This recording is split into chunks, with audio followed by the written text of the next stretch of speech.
1893. A year previously, Ellis Island opened its doors to immigrants from across the world, and they started processing people at record numbers.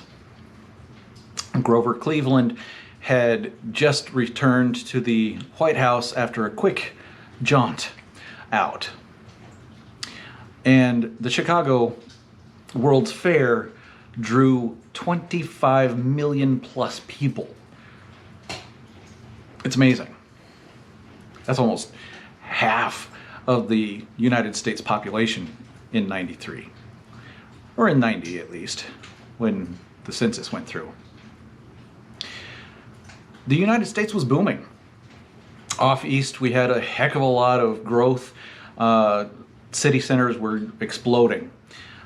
Immigrants had not been treated well, but we have a lot of growing pains, as you're quite aware. Life was changing rapidly in the east. But in a little bit farther inland, more like, say, upper Wisconsin, life was a little bit more rugged for a lot of people. And things were happening there that were a little different.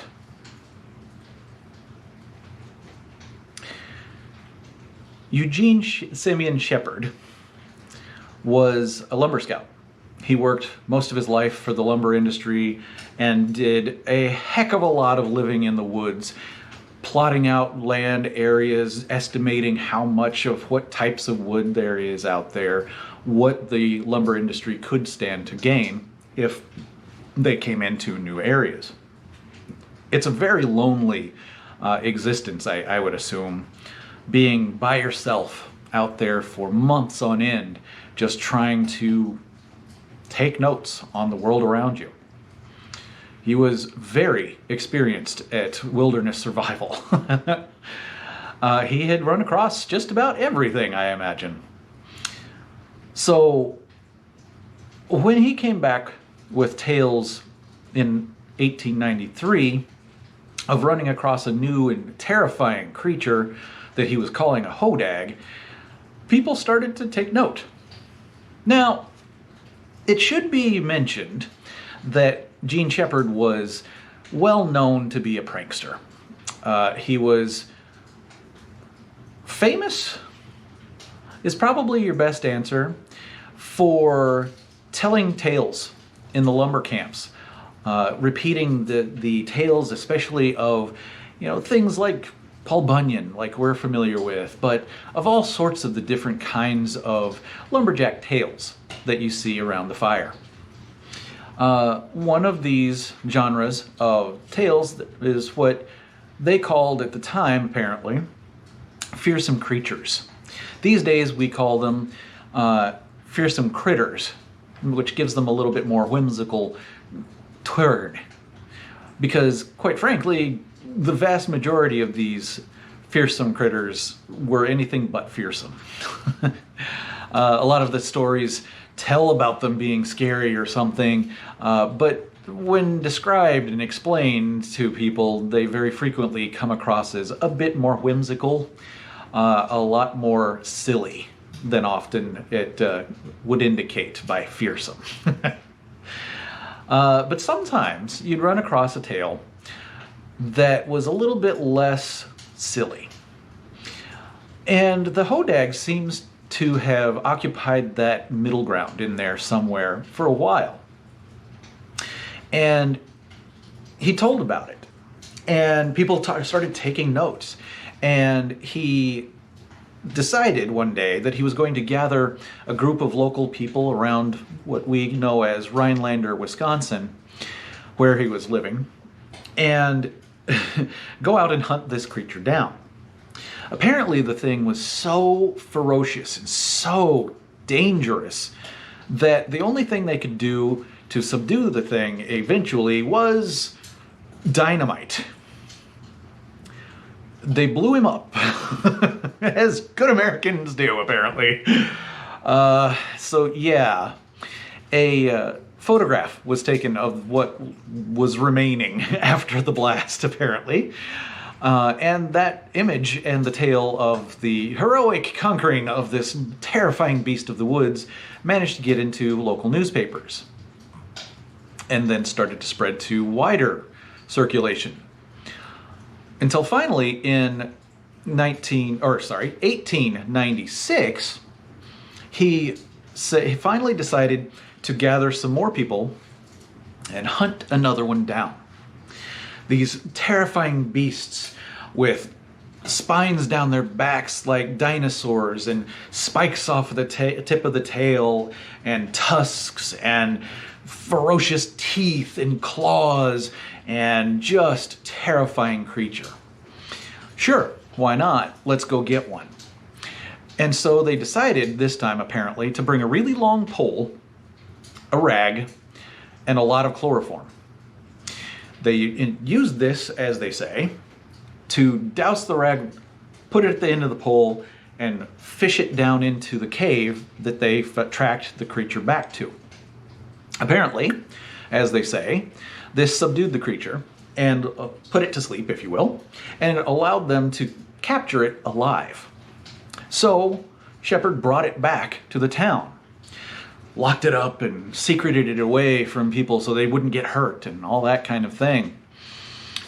I gather he put it into a kind of a display pen in a shack sort of thing on his property, so people that came could come and visit and see it.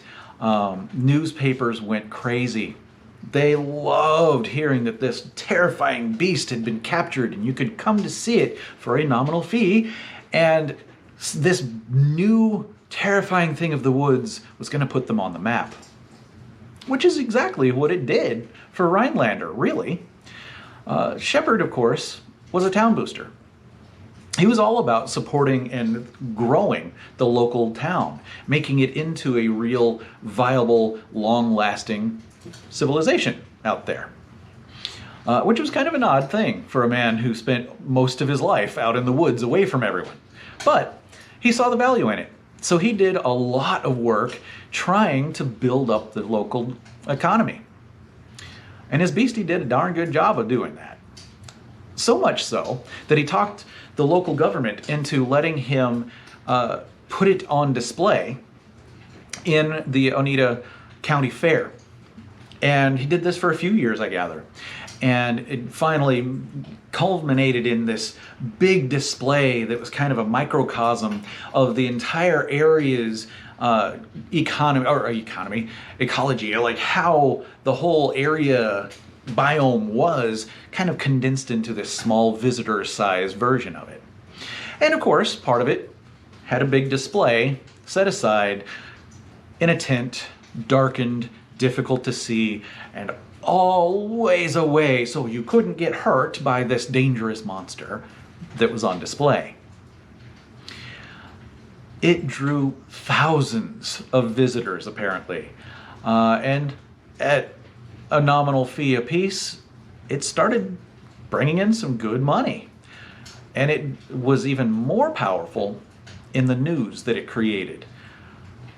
After a while, it spread so far and wide, the entire nation had been talking about it, more or less.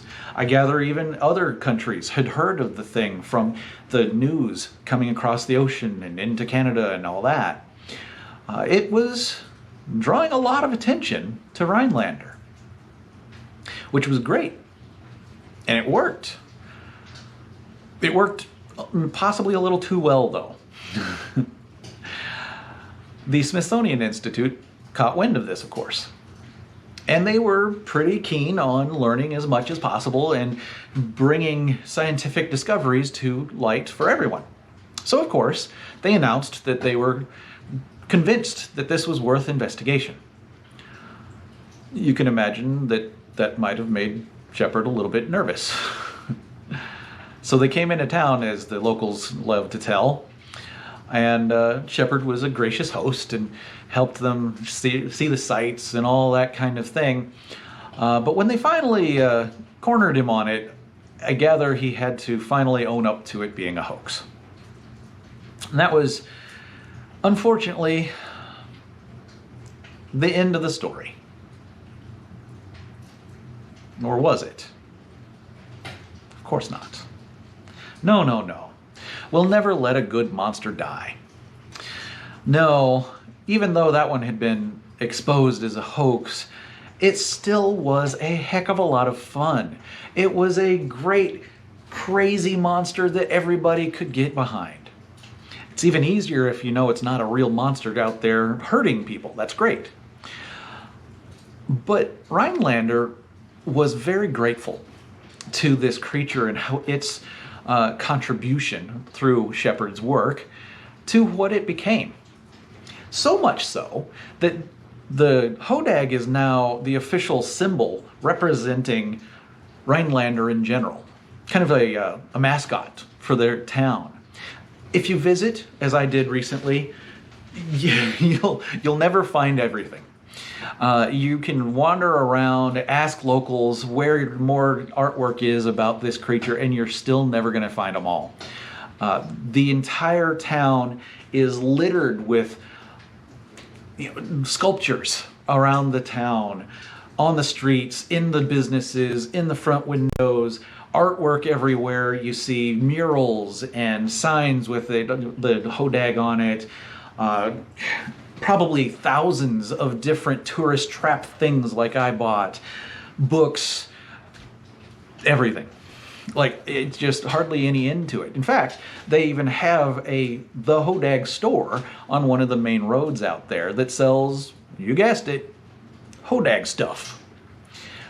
The local high school has its official mascot, is the Hodag, and they are the Hodags. They've never forgotten about the creature. And over 100 years later, it's thriving like never before. It is everywhere.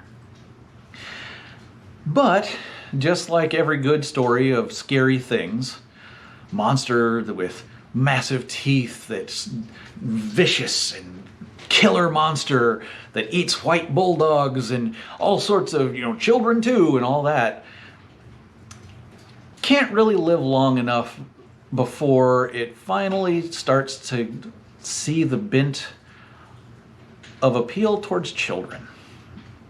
And as soon as children start to like a thing, that's when adults decide to ruin it. Oh yes, we're good at that. These days seem to think that all children are incapable of dealing with any kind of frightening thing at all. So of course now we have to make the hodag into cutesy wootsy things, that now the white bulldog is his best friend instead, and he doesn't know anything about eating bulldogs. That's crazy, and all sorts of things like that. Shout out especially to Kaminsky. I'm sorry, is that right? No. Kuzmarsky? Sorry. Who did 3 of these books. Beautiful illustrations, fun stories for kids. Don't get the wrong idea, they're great. And Thomas Barnett, who is a fantastically nice guy and did some really beautiful illustrations for a couple of kids-based books too. But it kind of ruins the whole scary of the whole thing, which is really ironic because I am an artist and sculptor, especially focusing on folklore monsters. And I've told kids stories about monsters for many, many, many years now. And I always try my darndest to keep it parent-friendly, as I would say. Stories that might edge up to the borderline of creepy, scary stuff, but never really go over that. Parents like that, because they want their kids to never experience anything that's actually really cool, apparently. But the kids are always the first to want something scarier, more bloodthirsty, more terrifying. And as long as it's presented to them in a safe kind of a manner, a safe, not too believable kind of a thing, they eat it up like no other. They don't have to have Muppet versions of monsters. Don't get me wrong, I adore Muppets. But there are other things. This one's fun. This is a Gene Shepard's Wisconsin Hodag, William Horner, and illustrated by Rob Momertz. Sorry if I can't pronounce your name about that one. But it's a hilarious tall tale version where it's kind of reproducing the story of Shepard's discovery of this monster and making it kind of like the Paul Bunyan kind of versions, and making Shepard into this amazing strapping man that conquered this beastie. It's really fun. But something Rhinelanders are probably not ever going to tell you, because most of them probably don't know about, is another book that's becoming a bit more popular these days, which I think is fantastic because I love this thing. This is a reproduction of it. It was published in 1910, so a few years after they outed Shepard's hodag as a hoax. But this is called Fearsome Creatures of the Lumberwoods, with a few desert and mountain beasts. You can find the entire thing online, scanned in. If you just do a search, you'll find it. But of course, I'm a bibliophile, so I have to have it in print, of course, too. But the thing about this one, written by William Thomas Cox, by the way, is really fascinating because it collects kind of like the Brothers Grimm did with collecting the stories from Europe. That they didn't really write those stories as people tend to think they do normally, but they collected the folklore tales and then wrote them out a little bit more eloquently, probably, on page. Well, that's kind of what Cox did. But he targeted the lumberjacks and their lore. So he went after these fearsome critters, as we call them these days, and collected them in nice little printed up descriptions of the way they look, the way they behave, and things like that. A little bit like a nature book. And then got together with an illustrator to make really entertaining illustrations to give you a better idea as to what they looked like. Because these little short descriptions usually are leaving you wanting more. So these illustrations are really great. But the thing that's different about this one is that it hints at a deeper history for the hodag. I've seen other indications elsewhere, historical delving into and things like that, that hinted at the idea that Shepard hadn't created the hodag from scratch. His version might have been different from others, but the hodag seems to have been a thing even before him, which this nods to, because Cox's version actually it gives a description of this kind of hodag before it turned green in more recent years. It kind of describes that, and as kind of a nod to its being outed as a hoax, says that the more reliable reports, however, describe it differently, and then goes on to describe the thing that is illustrated in the book, which is, instead of the large creature a few feet long, instead Cox's version is described to looking quite a bit like a rhinoceros. Really big, doesn't have a horn on its head, but instead has a spade-like nose, sharp bone protruding, kind of like a shovel, that it uses. It doesn't eat bulldogs, it eats porcupines. And when this crazy facial feature apparently makes it impossible for their hodag version to look down. It can only look up into the trees. So it looks for your porcupines curled up in the trees. And when it finds one, it digs with its nose all the way around the tree and knocks it over, knocking the porcupine unconscious, and then stomps on it and then eats the thing head first. So of course the spines don't, stop it and hurt it. So it's a very distinctly different creature from Shepard's version of the hodag. And that's the kind of thing you're not going to hear when talking to local Rhinelanders about the hodag, unless they happen to really get into the history of these kinds of things. It's not their version at all. It's a totally different hodag. Not better, just different. So there you go. Two different hodags Possibly one monster, possibly no monster. Definitely stories. And a heck of a lot of fun.